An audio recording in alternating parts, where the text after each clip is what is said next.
하나님 말씀은 에베소서 6장 18절부터 20절입니다.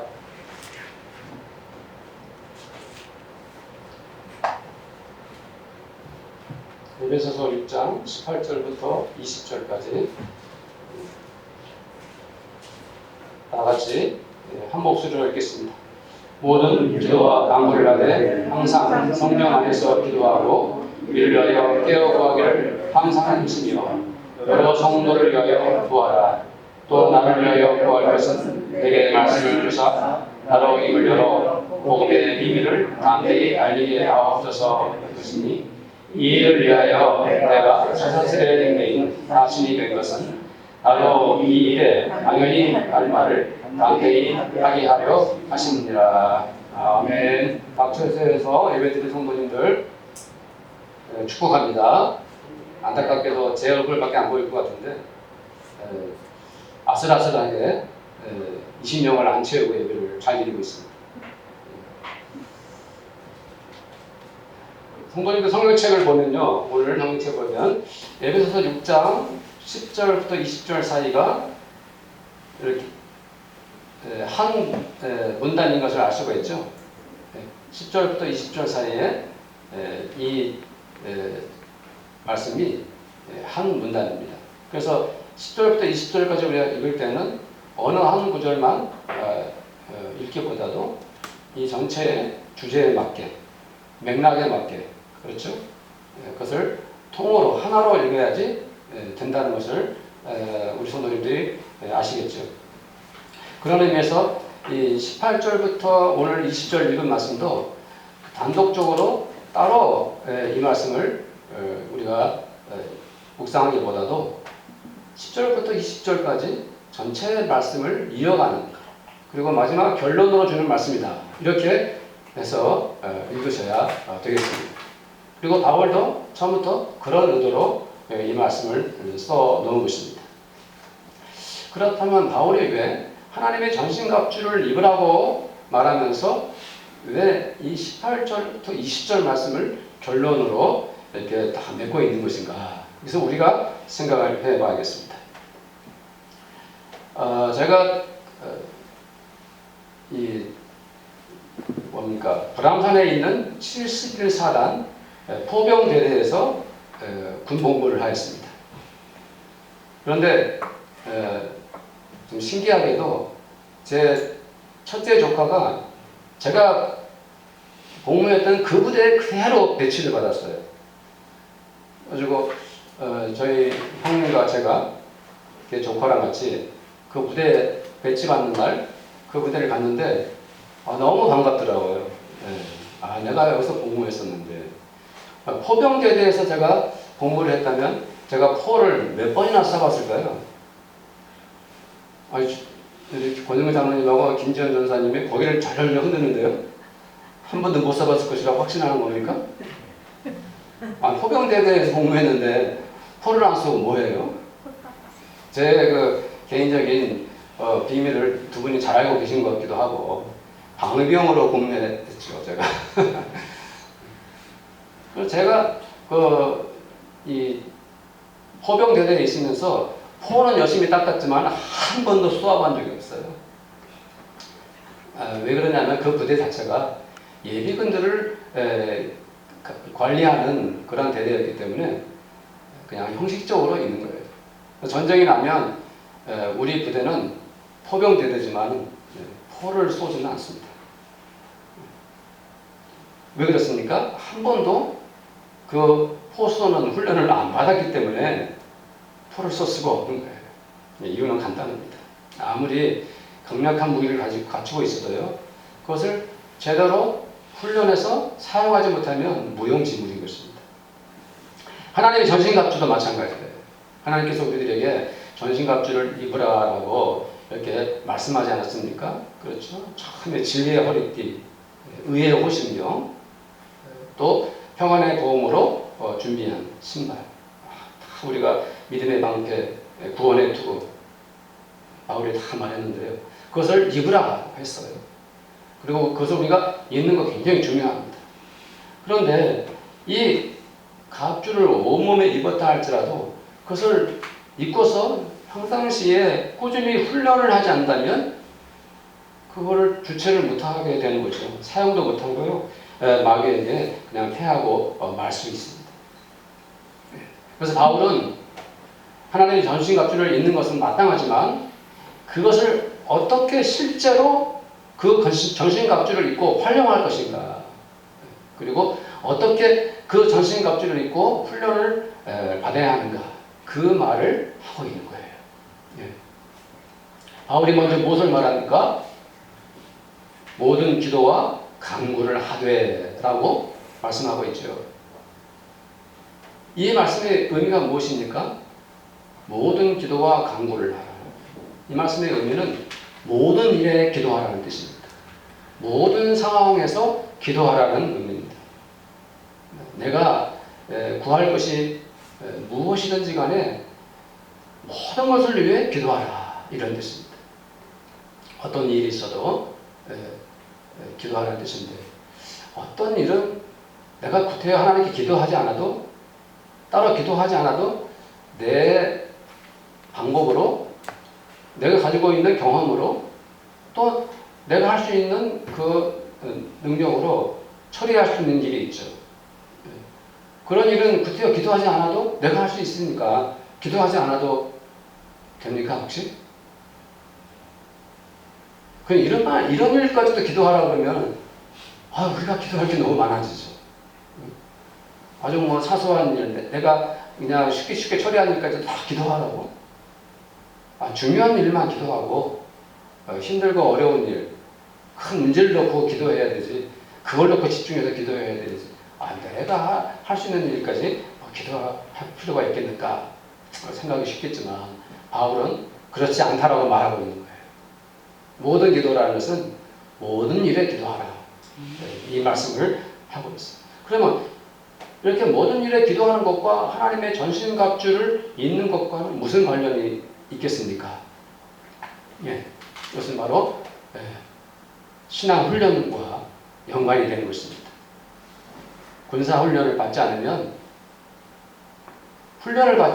그 군사는 전쟁이 나면 훈련을 받지 않았기 때문에 적과의 싸움에서 싸워보지도 못하고 초전박살이 나고 마는 것이죠. 마귀와의 영적 전쟁도 마찬가지입니다. 바울이 그것을 강조하기 위해서 이 말씀을 하고 있는 것입니다. 마귀와의 영적 전쟁은 다른 것이 아니라 바로 기도라고 말씀하고 있는 거예요. 바울은 하나님의 전신갑주를 입은 성도라면 반드시 모든 일에 뭐 해야 된다고 말하고 있습니까? 기도해야 된다라고 말하고 있는 것입니다. 바울이 그냥 하나님의 전신갑주를 입으라 하고 이 말씀을 끝내줬다면 제가 구태여 이 말씀을 전하지 않아도 되는데, 바울은 오히려 결론적으로 하나님의 전신갑주를 입고 우리가 마귀와 싸워야지만, 하지만 그 전신갑주를 입고 모든 일에 기도하는 것이야말로 마귀와 싸워 이기는 길이다라고 말씀하고 있는 거예요. 그것이 신앙훈련입니다. 누가 마귀와 싸워서 이기고 누가 마귀와 싸워서 지겠습니까? 모든 일에 기도하는 성도는 마귀와 싸워서 이길 수가 있습니다. 그러나 기도하지 않는 성도는 실제로 마귀와 부딪히면 마귀에게 질 수밖에 없는 것입니다. 그래서 바울의 에베소 성도들에게 하나님의 전신갑주를 입고서 마귀와 대적하라고 말하면서 이 말씀을 하는 것이죠. 모든 일에 마귀와 대적하려면 기도해라. 모든 일에 모든 기도를 드려라. 이것이 무엇입니까? 하나님의 백성들이 전신갑주를 입고 해야 할 신앙훈련, 영적훈련인 거예요. 그것은 모든 일에 기도한다는 것은 평상시에 그렇게 기도함으로 하나님께 나아가라. 그래야 마귀와 싸우면서 능히 이기고 마땅히 이길 수 있다. 이 말씀을 하고 있는 거예요. 빌립보 성도들에게도 그 말씀을 해놓았어요. 빌립보서 4장 6절 말씀에 아무것도 염려하지 말고 다만 모든 일에 기도와 간구로 너희 구할 것을 감사함으로 하나님께 아뢰라. 바울은 에베소 성도들에게도 빌립보 성도들에게도 동일한 메시지를 전하고 있어요. 마음이 같은 거예요. 모든 일에 뭐 해라? 기도해라. 무슨 일이 있더라도 기도해라. 어떠한 상황 속에서도 기도하라. 누구를 만나도 기도하라. 직장에서도 기도하라. 가정에서도 기도하라. 고난을 만나도 뭐하라? 기도하라. 문제를 앞두고도 기도하라. 사랑하는 사람 앞에서 그를 위해서 뭐하라? 기도하라. 나에게 고통을 주는 미워하는 사람을 만나도 그를 위해서 뭐하라?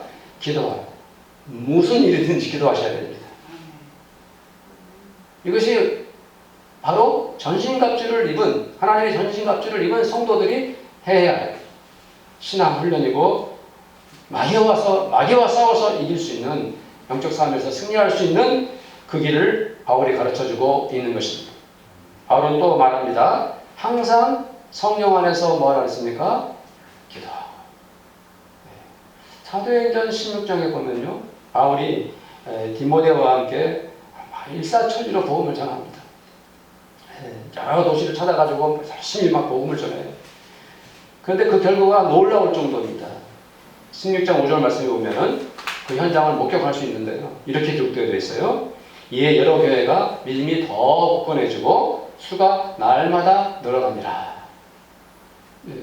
바울이 열심히 복음을 전하니까 그 교회들이 믿음이 더 굳건해지고 교회의 수가 늘어나고 성도의 숫자도 매일 늘어나는 거예요.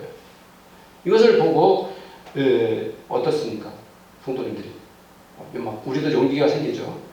야, 바울과 디모데가 얼마나 열심히 복음을 전했으면 그 복음의 능력이 나타나는 거예요. 그러니까 이제 바울이 더 힘을 얻어가지고 이제는 아시아로 가서 복음을 전하겠다라고 계획을 세웁니다. 그리고 바울과 디모데가 이제 아시아로 갈 계획을 다 세워놨습니다. 그러나 그때 무슨 일이 일어납니까? 이제 다음 절차를 따라서 선교지의 중요한 곳, 바울이 마땅히 가야 할 그곳, 아시아. 여기 아시아라는 것은 이제 오늘날의 의미와 달라요.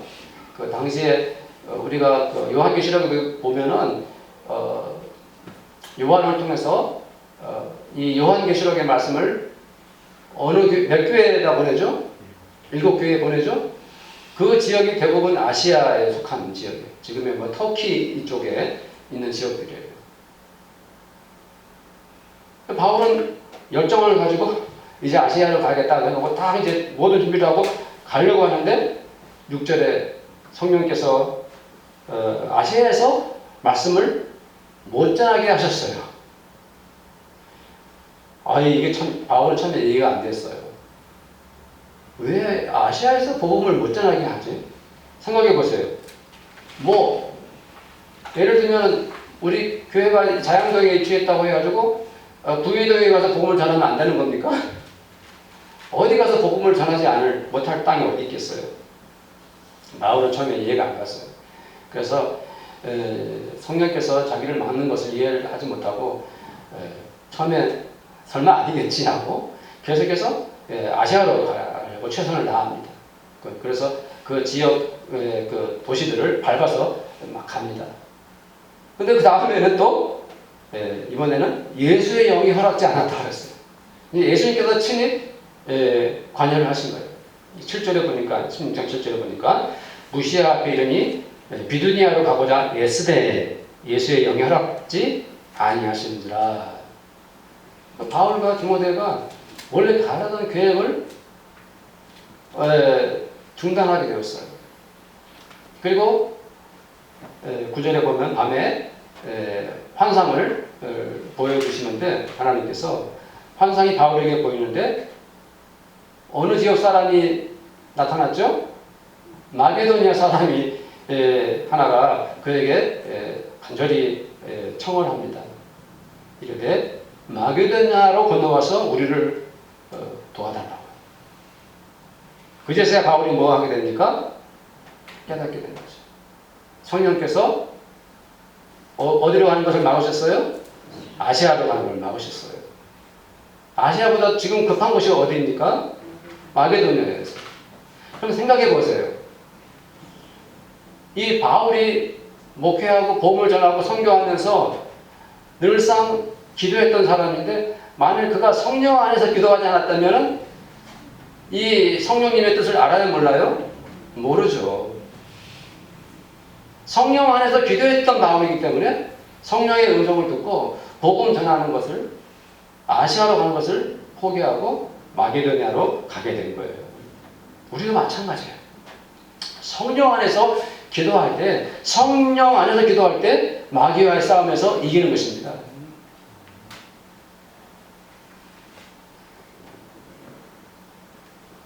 마귀가 얼마나 강교한지, 마귀는 심지어 우리가 기도할 때도 우리를 현혹합니다. 기도할 때도 마귀가 찾아와서 우리를 유혹합니다.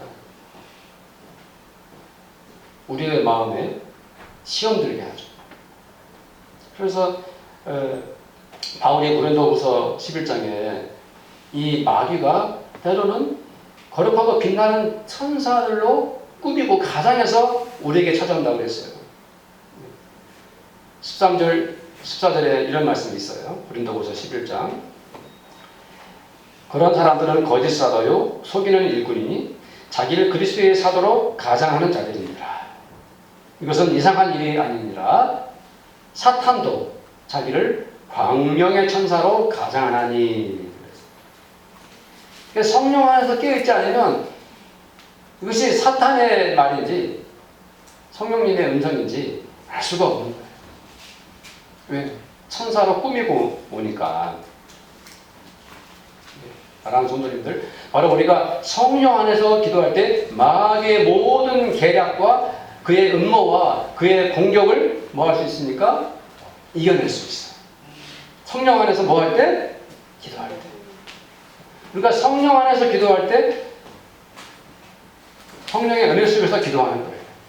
마귀의 뜻을 물리치고 오히려 주님의 뜻에 순종할 수 있게 되는 거예요. 사랑하는 성도님들, 하나님의 전신갑주를 입고 마귀와 싸우는 것이지만 우리가 그 싸우는 영적 신앙훈련은 성령 안에서 기도함으로 우리의 믿음이, 우리의 신앙이, 우리의 영적 능력이 우리에게 찾아오는 것입니다. 성령으로 기도할 때 성령의 능력을 체험받게 되는 것입니다. 성령의 충만하게 기도할 때 우리는 하나님의 응답을 받게 됩니다. 믿으시길 바랍니다. 계속 이어서 바울이 또 말합니다. 뭐란 말합니까? 깨어 구하기를 항상 힘쓰라. 이것도 바울이 무엇을 목적으로 쓴 말씀이에요? 마귀와 뭐하기 위해서? 대적하기 위해서. 요즘 우리나라에 우리가 가장 존경하고 가장 받들어야 할 사람들이 누굽니까? 코로나 환자들을 돌보는 의료진들이 아닙니까? 그 의사들과 간호사들, 그 옆에 돕는 스태프진들, 그분들 너무 지치고 피곤한 상태에 있습니다. 우리가 정말 많은 고통을 감수하고서도 이렇게 온 국민이 애쓰는 것은 여기서 환자가 더 늘어나면 우리나라 이 의료 체계 내에서 그 벽이 무너지면 아무것도 못해요. 지금 다른 나라들은 어떻게 되어 있습니까? 산소 공급을 못해가지고 국가에서 그걸 감당을 못하니까 사적으로 산소통을 사가지고 환자들이 길거리에서 기다리고 있습니다. 우리나라도 그렇게 되어버리면 어떻게 됩니까? 그러니까 우리가 지금 가장 존경하고 받들어야 할 분들이 바로 코로나 의료진들이에요. 그런데 그분들이 얼마나 피곤하고 얼마나 지치겠습니까? 그런데도 그분들의 마음은 무엇입니까? 정신을 똑바로 차리고 우리가 할 도리를 끝까지 다 하겠다, 이런 마음을 가지고 그분들이 하고 계시죠. 정신을 똑바로 안 차리면 어떻게 됩니까? 나 하나의 실수 때문에 환자가 죽어갈 수도 있으니까. 정신 똑바로 차려. 지금 그럴 때가 아니야. 지금이 어느 때인데 사실 이것을 주님이 우리에게 말씀하고 계신 거예요. 베드로와 제자들이 몸이 너무 피곤해가지고 졸음을 이길 수가 없어가지고 잠들고 말았어요. 예. 그러나 그때가 어느 때입니까? 주님은 곧 십자가를 지고 생명을 바쳐야 할 그런 급박한 시간입니다.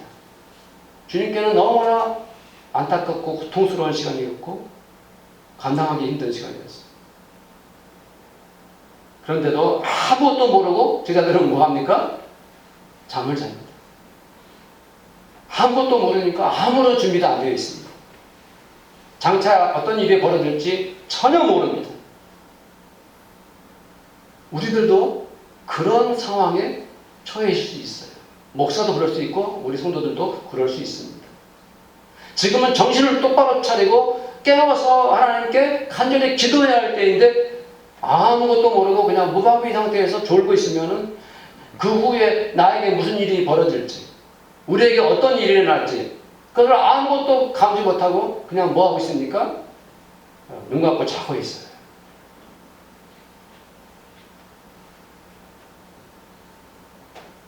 마귀는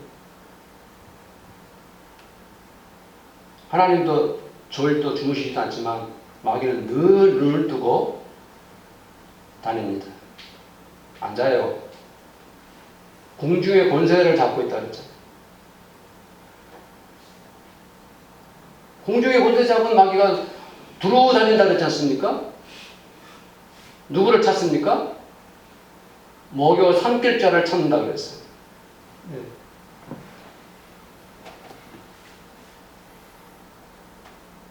그래서 바울은 그것을 강조하는 것입니다.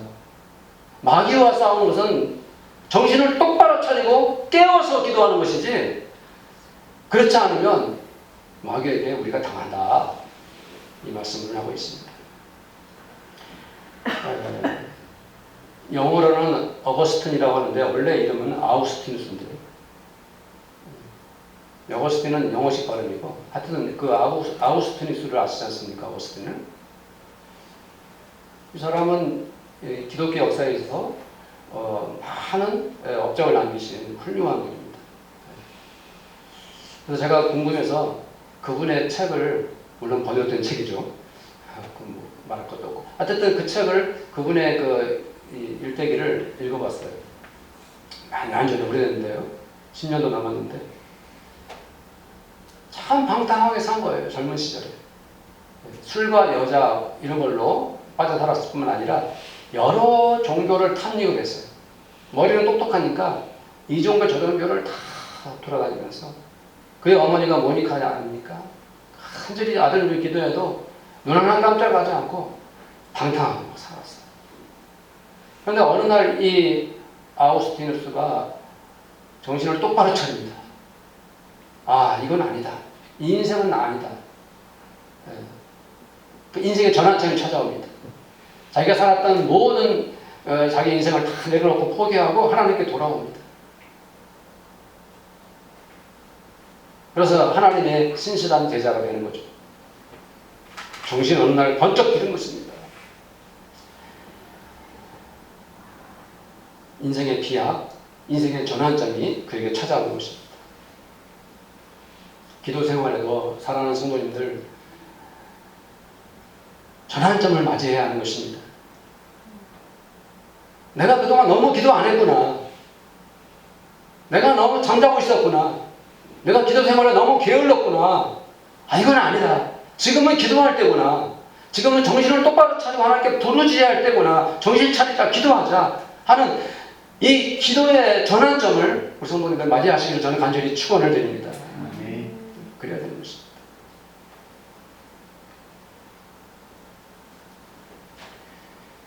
베드로전서 5장 8절 세 번역입니다. 정신을 차리고 깨어 있으십시오. 여러분의 원수 악마가 우는 사자같이 삼킬 자를 두루 찾아다닙니다. 누가복음 21장 36절에도 주님께서 친히 말씀해 주셨어요. 누가복음 21장 36절 말씀인데 항상 기도하며 깨어있으라 우리에게 말씀해 주셨어요. 그리고 바울은 또 무엇이라고 이어서 말합니까? 여러 성도들을 위하여 구하라. 이 말씀도 무슨 말씀과 연관이 됩니까? 네, 하나님의 전신갑주를 입고 마귀와 영적 싸움과 연관된 말씀이에요. 그런데 왜 여러 성도를 위해 기도하라고 그렇게 바울이 말했을까요? 1년이 좀 넘었습니다만은 우리 교회에 같이 신앙생활하다는 신수현 집사님이 정중하게 저에게 개인적인 사정을 얘기하고 우리 교회를 떠나서 다른 교회에서 신앙생활을 하고 있어요. 그렇다고 해서 그분과 우리가 교제가 끝난 건 아니에요. 길거리에서 가끔 만나기도 하고 하여튼 만나면 서로 반갑게 돼야 합니다. 교제를 여전히 하고 있어요. 그런데 얼마 전에 그분의 시어머니께서 소천하셨습니다. 그러니까 우리 성도들이 자발적으로 전부 다 알아서 뭡니까? 애도를 표현하고 조의음을 갖다 드리고 이러면서 우리가 여전히 그분과 교제하고 있다는 것을 알았죠. 왜 그렇게 우리가 개인적인 사정으로 다른 교회 가셨지만은 왜 그분과 우리가 아직도 교제합니까? 여전히 우리는 그 집사님이 우리의 자매이고 우리는 그분의 형제이기 때문에 그렇게 하는 것입니다. 멀리 결혼해서 광주로 간 우리 김현정 자매도 요즘에 온라인 예배 드리고 있다고 인증샷도 올리고 저와 간혹 통화를 하면 얼마나 반가워하는지. 그 김현정 자매가 옛날 저기 2층 교회에 있었을 때부터 초딩 시절부터 저의 제자였거든요. 근데 지금은 결혼해서 가정을 이루고 사는데도 여전히 얼마나 사랑스러운지 알 수 없어요. 왜요? 그 자매도 우리 교회의 우리 성도들의 한 자매이고 우리는 그의 형제이고 하물며 이렇게 우리가 신앙생활하고 한 교회에서 공동체 생활을 하며 이렇게 지내는 우리들이 얼마나 사랑스럽고 소중합니까? 그렇죠? 얼마나 좋으신 분들입니까? 그러니 우리가 성도를 위해서 뭐 하는 것? 기도하는 것. 당연하고 아름답고 거룩하고 소중한 일인 거예요. 마귀가 교회를 노리는 교회의 침투해서 교회에서 노리는 것이 무엇입니까? 교회를 분열시키는 것. 성도와 성도 간에 미워하게 만드는 것.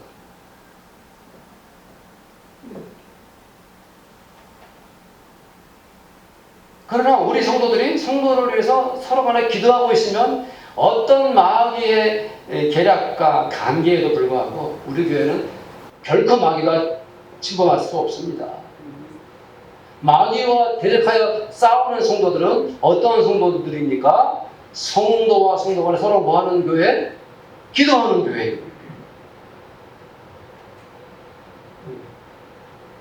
바울이 에베소서 4장 3절에서 5절에서 아주 특별한 메시지를 에베소 성도들에게 남겼어요. 그 특별한 메시지가 뭐냐면은 우리들은 다 한 몸이다. 한 성도고 한 형제고 한 자매다. 3절부터 5절까지 제가 읽어드릴게요. 혹시 뭐 에베소 같은 에베소서니까 찾기 쉬우면 같이 읽어도 되고요.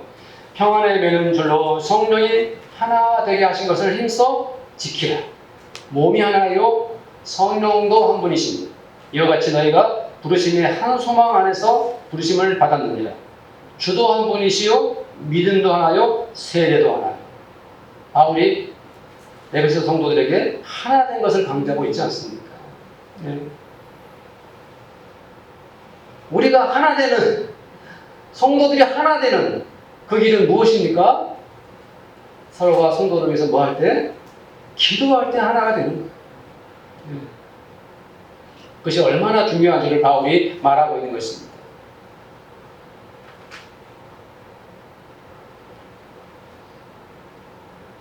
바울은 고독한 지도자였나요? 아니면 고독하지 않은 지도자였을까요? 지도자는 고독해야 됩니까? 고독하지 말아야 됩니까? 네. 바울은 정말 많은 사람들과 동역을 했습니다. 그냥 뛰어난 사람들과만 동역을 한 것이 아니고 아주 많은 사람들과 사역을 했어요. 그래서 로마서, 고린도 전후서, 갈라디아서, 에베소, 빌립보서 바울이 쓴 그 서신들에는 수많은 사람들이 오르락내리락 해요. 얼마나 많은 사람들이 거명되는지 몰라요. 특별히 로마서 마지막 16장에는 거의 대부분의 90%가 사람 이름을 거명하는데 할애를 하고 있어요. 바울이 여러 교회를 세우고 여러 지역을 다니면서 많은 사람들을 만나고 동역했는데 그 사람들의 이름을 기록에 남겨놓고 바울이 원하고자 했던 것이 무엇입니까? 이 편지를 받는 여러분들이요, 우리 모두 이 성도들을 위해서 서로 뭐 합시다? 기도합시다. 사랑하는 성도님들, 어떤 교회가 은혜로운 교회입니까? 어떤 교회가 주님 보시기에 사랑스러운 교회입니까? 어떤 교회가 건강한 교회입니까? 어떤 교회가 그 마귀의 그 강력한 계계를 물리칠 수가 있습니까? 서로 뭐 하는 교회? 기도하는 교회. 성도들이 성도들과 함께 기도하는 교회. 어떤 성도가 기도에 집중을 하고 간절히 기도하는데 자기 문제만 놓고 간절히 기도하고 성도들을 위해서 한마디도 기도하지 않는다면 그 기도는 잘못된 기도예요. 올바른 기도가 아니에요. 그런 기도를 드리고 있다면 그 습관을 버리시고요. 반드시 성도들을 위해서 함께 뭐 해야 되니까? 기도해야 됩니다. 그리고 우리 성도님들도 기도의 제목을 내놓으십시오. 성도님들에게 집사님, 장로님, 성도님 저를 위해 기도해 주세요. 그래서 다음에 이어서 또 우리가 말씀을 나눌 때 바울이 또 마지막으로 누구를 위해 기도해달라고 그랬죠? 나를 위해 기도해달라고. 바울이 자기 자신을 위해 기도했다고 했어요. 그 기도의 내용이 무엇입니까? 내게 말씀을 주사 복음의 비밀을 담대히 알리게 하옵소서.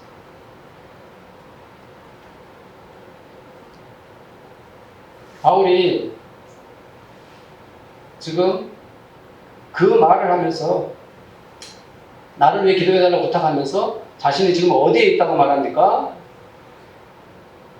바로 옥중에 있다. 내가 복음을 전하기 위해서 복음을 전하다가 옥에 갇혔다라고 말합니다. 그런데 만일 바울이 독방에 갇혀 있었다면 혼자 있기 때문에 뭘 전할 수 없습니까? 복음을 전할 수 없습니다. 바울은 지금 밖에 나가가지고 영향력을 행사하고 많은 사람들과 더불어 동역하고 교회를 세우고 하나님 나라 확장을 위해서 막 최선을 다해야 할 아주 바쁜 사람인데 지금 그 사람이 어디에 있습니까? 옥에 있어요. 옥에. 그런데 나를 위해 기도해달라고 말합니다. 내게 말씀을 주고 복음의 비밀을 담대히 알리게 하옵소서. 이 기도를 가지고 나를 위해 기도해달라고 말합니다. 얼마나 이 목사에게 도전을 주는 말씀인지 모르겠습니다. 디모데후서 2장 9절을 오늘 인용하는 말씀이 너무 많은데요. 그래도 이 말씀 중요합니다. 디모데후서 2장 9절에 복음으로 말미암아 내가 죄인과 같이 매이는 데까지 고난을 받았으나 하나님의 말씀은 매이지 아니라. 이때 바울이 이 편지를 디모데에게 썼을 때는 이미 다 늙어가지고 마치 원로 목사가 된 것처럼 나이가 많았을 때예요. 디모데는 젊고 어린 목회자입니다. 그런데 이 디모데에게 그 늙은 바울이 그 편지를 디모데에게 보냈어요. 내가 죄인처럼 감옥에 매이는 고난을 받았지만 디모데야, 하나님의 말씀은 매이지 않는다.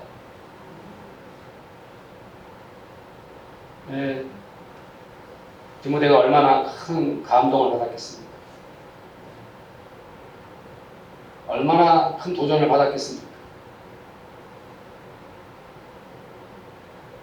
적어도 목사라면 이런 비전과 이런 신앙을 가져야 되지 않을까요?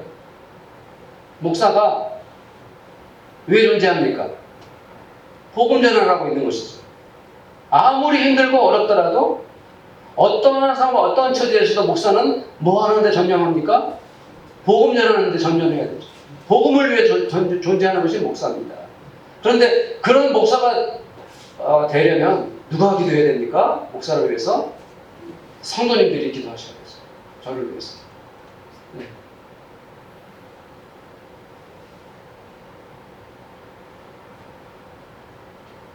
바울은 하나님의 전신갑주를 입으라 라고 말씀하면서 오늘 본문 말씀에서 결론을 말씀하고 있어요. 그것은 신앙훈련이라고 말씀드렸습니다. 마귀와 영적 싸움에서 우리 성도들이 교회가 승리하는 비결은 뭐 하는 것입니까? 내가 먼저 개인적으로 모든 일에 뭐 할 때? 기도할 때. 내가 깨어 기도하고 성령 안에서 기도하는 것. 이것이 전신갑주를 입은 성도가 갖춰야 할 영적 훈련이에요. 그렇게 기도하는 성도가 마귀와 싸워서 예수의 이름으로 복음으로 이겨낼 수가 있는 거예요. 그러나 그것에 멈추지 마십시오. 또 우리가 개인적인 간절한 기도뿐만 아니라 누구를 위해서 우리가 함께 기도해야 됩니까? 성도들을 위해서 기도하셔야 됩니다. 성도들의 이름을 불러가면서 성도들을 위해 기도할 때 우리 교회가 기도의 줄로 묶여지고 사랑의 줄로 묶여지고 복음으로 하나가 되는 거예요. 그리고 성도님들이 연약한 목사를 위해 기도해 주시고 목사는 성도들을 위해 기도하고 이럴 때 교회가 하나님의 전신갑주를 입고 마침내 마귀와 싸워 승리한다는 것을 믿으시기를 간절히 축원을 드립니다. 아멘. 이 기도 제목을 가지고 우리 함께 잠깐 기도하도록 하겠습니다. 기도하겠습니다. 하나님 아버지 감사합니다.